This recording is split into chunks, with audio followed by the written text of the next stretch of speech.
بسم اللہ الرحمن الرحیم۔ السلام علیکم ورحمۃ اللہ وبرکاتہ۔ ناظرین گرامی، حضرت ابراہیم علیہ السلام کی عمر مبارک 100 برس اور بی بی سارہ کی عمر 90 سال تھی جب ان کے ہاں حضرت اسحاق علیہ السلام پیدا ہوئے۔ ان دنوں حضرت ابراہیم علیہ السلام ملک شام میں رہائش پذیر تھے، جبکہ بڑے صاحبزادے حضرت اسماعیل علیہ السلام 14 سال سے مکہ میں اپنی والدہ حضرت ہاجرہ کے ساتھ مقیم تھے۔ ایک دن اللہ تعالیٰ نے فرشتوں کی ایک جماعت کو زمین پر بھیجا تاکہ وہ قوم لوط پر عذاب الہی نازل کریں جو حد سے گزر چکی تھی۔ یہ فرشتے پہلے حضرت ابراہیم علیہ السلام کے پاس آئے اور انہیں اللہ تعالیٰ کی جانب سے ایک سعادت مند بیٹے کی خوشخبری سنائی۔ چونکہ حضرت سارہ بوڑھی تھیں، فرشتوں کی اس خوشخبری پر انہیں بڑی حیرت ہوئی اور تعجب بھی، جس کا ذکر اللہ تعالیٰ نے قرآن میں یوں فرمایا ہے۔ اس نے یعنی حضرت سارہ نے اسحاق کی اور اسحاق کے بعد یعقوب کی خوشخبری دی تو انہوں نے کہا، اے ہے میرے بچہ ہوگا، میں تو بوڑھیا ہوں اور میرے شوہر بھی بوڑھے ہیں، یہ تو بڑی عجیب بات ہے۔ فرشتوں نے کہا، کیا تم اللہ کی قدرت سے تعجب کرتی ہو؟ اے اہل بیت، تم پر اللہ کی رحمت اور اس کی برکتیں ہوں۔ حضرت ابراہیم علیہ السلام بھی اس خوشخبری پر بڑے حیران ہوئے، کیونکہ وہ بہت بوڑھے ہو چکے تھے، لہٰذا انہوں نے بھی ازراہ تعجب فرشتوں سے فرمایا، جب مجھے بڑھاپے نے آ پکڑا تو تم خوشخبری دینے لگے، اب کاہے کی خوشخبری دیتے ہو؟ تو فرشتوں نے کہا، ہم آپ کو سچی خوشخبری دیتے ہیں، آپ مایوس نہ ہوں۔ ناظرین، سیدنا اسحاق علیہ السلام ابراہیم علیہ السلام کے دوسرے فرزند ہیں۔ اللہ تعالیٰ نے اپنے خلیل کو اولاد جیسی نعمت سے اس وقت نوازا جب وہ بوڑھے ہو چکے تھے اور ان کی بیوی بھی بانجھ ہو چکی تھی۔ اس لیے جب فرشتے اسحاق علیہ السلام کی خوشخبری لے کر حاضر ہوئے تو انہیں خوشی کے ساتھ ساتھ زبردست تعجب بھی ہوا تھا۔ آپ اپنے بھائی اسماعیل علیہ السلام کے بعد پیدا ہوئے۔ سورۃ صافات میں ارشاد ربانی ہے، اور ہم نے اسے اسحاق کی بشارت دی جو نبی ہوگا، صالح لوگوں سے ہوگا، اور ہم نے اس پر اور اسحاق پر برکت نازل کی، اور ان دونوں کی اولاد میں سے کوئی نیکی کرنے والا ہے اور کوئی اپنے آپ پر صریح ظلم کرنے والا۔ ان آیات میں اللہ تعالیٰ فرما رہا ہے کہ ہم نے ابراہیم علیہ السلام کو اسحاق علیہ السلام کی بشارت دی جو بڑے ہو کر صالح اور نبی ہوں گے، اور ہم نے ابراہیم اور اسحاق علیہ السلام پر اپنی برکتیں نازل کر دیں، یعنی ان کی اولاد میں کثرت ہوگی، ان میں انبیاء کا سلسلہ جاری رہے گا، ان میں کچھ لوگ بادشاہ ہوں گے، ہم انہیں ایسی نعمتیں دیں گے جو دوسروں کو نہیں ملیں گی۔ اللہ تعالیٰ نے آخر میں فرمایا کہ ابراہیم و اسحاق علیہ السلام کی اولاد میں کچھ تو مومنین اور صالحین ہوں گے اور کچھ لوگ کفر کا ارتکاب کر کے اپنے آپ کو کھلا ظلم کرنے والے ہوں گے۔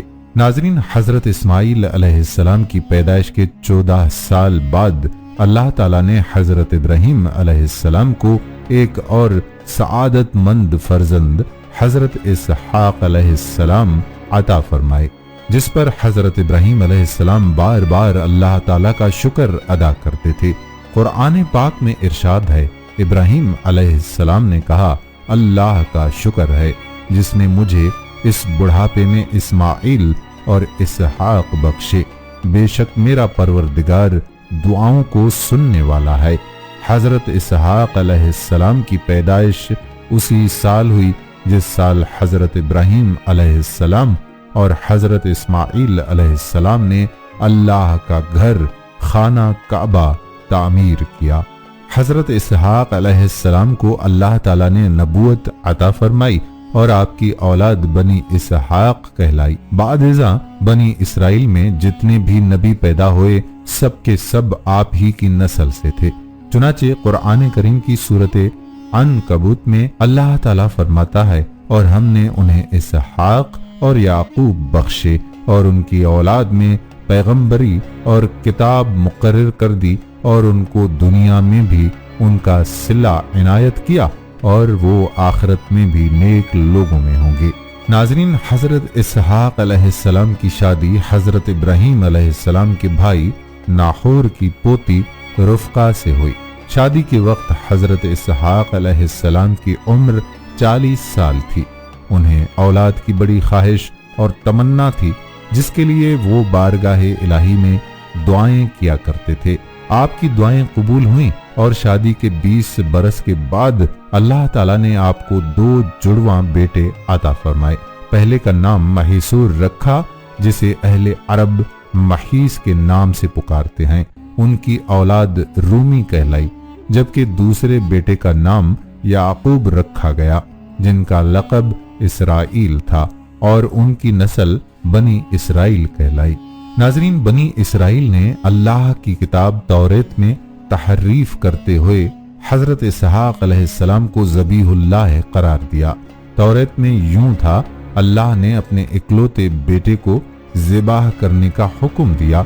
इसराइलियों ने इसमें तहरीफ करके यूं कर दिया, अल्लाह ने हजरत इब्राहीम अलैहिस्सलाम को अपने पहले बेटे इसहाक अलैहिस्सलाम को ज़िबाह करने का हुक्म दिया। यहाँ लफ्ज़ इसहाक उनकी तरफ से तौरेत में इजाफा है और ये सरासर झूठ, बोहतान और गुमराही है, जिसकी वजह से बनी इसराइल का अहले अरब से हसद है। अल्लाह ताला ने जिस वक्त ज़िबाह का हुक्म फरमाया, उस वक्त हजरत इस्माइल अलैहिस्सलाम ही इकलौते बेटे थे। बनी इसराइल अहले अरब से इसलिए हसद करते हैं कि अहले अरब हजरत इस्माइल अलैहिस्सलाम की नस्ल से हैं और उनमें सबसे अफसल अजीमुल मर्तबत अल्लाह के आखिरी पैगंबर हजरत मोहम्मद मुस्तफ़ा अहमद मुज्तबा सल्लल्लाहु अलैहि वसल्लम भी हैं। बनी इसराइल की शदीद ख्वाहिश है कि वो अजीम और जलीलुल कदर शर्फ व मर्तबा जो मुसलमानों को मिला है, उसे गलत करार देकर खुद से मंसूब कर लें और अपने इसी मज़मूम और झूठे मंसूबे की खातिर उन्होंने अल्लाह की किताब तौरेत में भी तब्दीली कर डाली। नाज़रीन, तफसीर इब्ने कसीर में वाक़या बयान किया गया है कि एक यहूदी आलिम हजरत उमर बिन अब्दुल अजीज के ज़माने में मुसलमान हुआ। उन्होंने उनसे पूछा कि हजरत इब्राहीम अलैहिस्सलाम के कौन से बेटे को ज़िबाह करने का हुक्म हुआ था।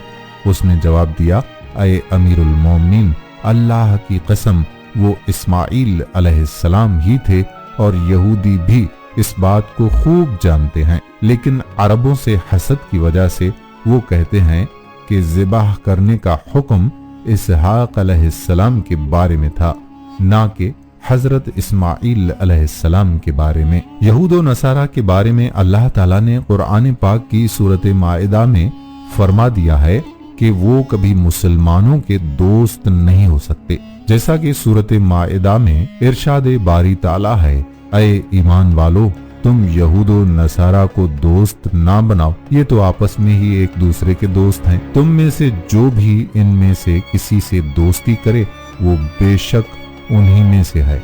अल्लाह ताला जालिमों को हरगिज राह रास्त नहीं दिखाता। इन आयात की शान नज़ूल के बारे में बयान किया जाता है कि हजरत इबादा बिन सामद अंसारी और रईसुल मुनाफिकीन अब्दुल्लाह बिन अबी दोनों ही अहद जहालियत से यहूद के हलीफ चले आ रहे थे।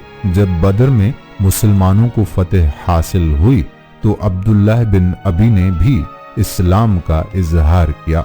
उधर बनु कैनुका के यहूदियों ने थोड़े ही दिनों बाद फितना बर्पा किया और वो किस लिए गए, जिस पर हजरत इबादा ने तो अपने यहूदी हलीफों से ऐलान बराअत कर दिया, लेकिन अब्दुल्लाह बिन अबी ने उसके बरअक्स यहूदियों को बचाने की हर मुमकिन कोशिश की, जिस पर अल्लाह ताला ने ये आयात नाजिल फरमाई। इसी तरह एक जगह इरशाद है कि यहूदी और नसारा तुमसे हरगिज राजी ना होंगे जब तक तुम उनके तरीके पर ना चलने लगो। और हकीकत यही है कि आज हम ना सिर्फ उन्हें अपना दोस्त, हमदर्द और खैर ख्वाह समझते हैं, बल्कि उन्हें राजी करने के लिए उनके रहन सहन, खाने पीने, उठने बैठने, लिबास व इक़दार को अपनाना बाइसे इज्जत और इफ्तिखार समझते हैं। अब तो हालत ये है कि नकाली अग़यार ने हमें कहीं का ना छोड़ा।